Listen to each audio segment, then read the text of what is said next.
Ready? We are backstage, Hard Rock Hotel and Casino, Sioux City, Iowa. One of my favorite artists. And I'm not saying that just because she's sitting here. Samantha Fish. Sam, you stole Jazz Fest. Again, Thank you. I told people you were going to blow Thurgood off the stage. No. And I was right. And I'm saying it in front of the video camera, so there ain't no lying. I had people telling me that. They said, wow, when you said she was going to kill it, you weren't kidding. You made a lot of new fans that night. But we were talking before we turned on the camera.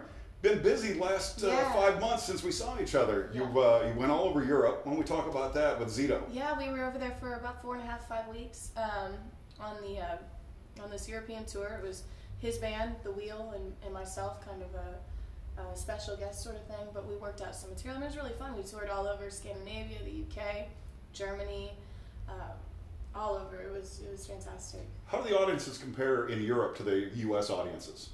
You know, it's hard because when I first went over there, I saw a stark contrast. But now more and more, it's like I'm sort of seeing the enthusiasm in the States come up a lot too. Maybe it's just that we're playing bigger venues with more people that could be part of it. But it seems like there's a real appreciation for American blues and roots music over there, just because it's kind of a, I mean, they have it, but it's a little bit of a rarity, I guess. Right. But just there's a lot of appreciation. It varies from club to club. Like some of the places they were rocking and jumping and hooting and hollering, and then some places there is very quiet and they'd watch and be very respectful of the band. It changed a lot from country to country, which is weird because their countries are the size of our states. So it's just weird to go from Oklahoma to Arkansas and everybody's completely different and culture is totally different. But it was a lot of fun.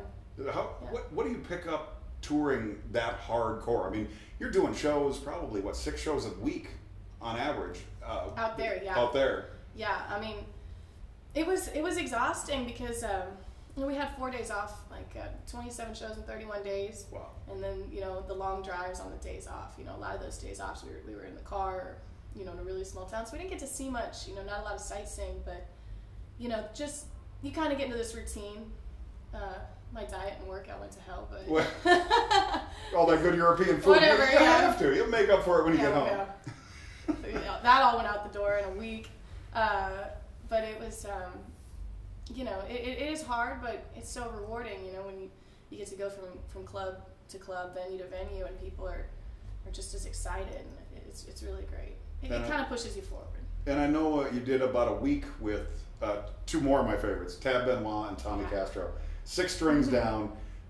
What was that like? I mean, you had to have picked up some stuff. I mean, just hanging around with Tab. I mean, he always seemed so open and willing to talk and learn and teach. I picked up a lot off those guys because they never play the same show in a row. Right. I mean, it's always different. They're always looking at each other and changing stuff up, and I mean, everything's just so fresh and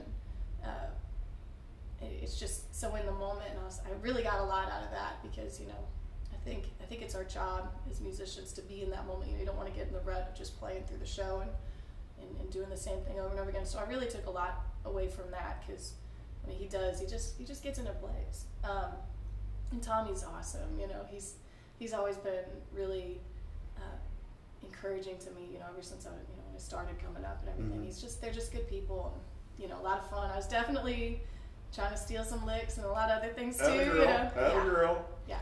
And I also know you worked with Luther Dickinson on your new record. Yeah, let's talk about that. We got a new record coming out in 2015.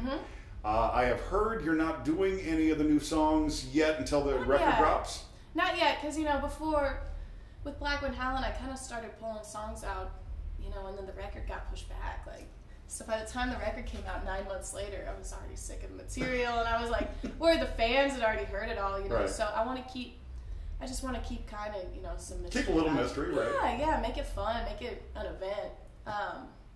I'm very excited about it, though. Luther is really incredible to work with. It was my first DVA, it was the first time I worked with another producer other than Mike Zito, which, both experiences were so good for me.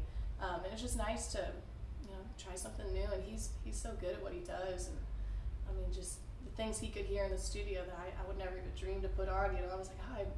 So just great ideas. I think it's a great record. Brady played on it. We went to Mississippi and recorded kind of of a broken down acoustic set with Lightning Malcolm and Sharday Thomas. Wow. I mean, there's a couple songs on there with them at the Zebra Ranch Studios. It's just a really, really great experience. And is it any deviation from what we've come to expect from Samantha Fish Records? Yeah, I think so. And I think it's pretty rockin'. Good. I mean, it's like rock and roll, like classic rock and roll. I don't know how else to describe it, but then I did some songwriting with a couple guys in Nashville, and Jim McCormick and I hit it off really well. And we wrote 5 songs together on the new record, so it was my first time co-writing too. Nice. Especially, I mean, he's written songs for some big Nashville and country music names, so it was nice to get that because I'd never written like that before. I mean, it's different. It's different. I love it. I'm super proud of it. I think it's the best thing I've done, and the people I worked with, it was just it's quality, and Do we have a title and do we have a release date in mind? Well, hopefully. Yeah, we're shooting for late springtime. Okay. Early summer. And I am like 95% sure of the title, but I don't want to say it just yet, just in case last minute it changes. Okay. Until it's printed on the CD, it's changed before, so. Well, look for a new Samantha Fish record late this spring. Yeah. It's coming, and it's going to be good.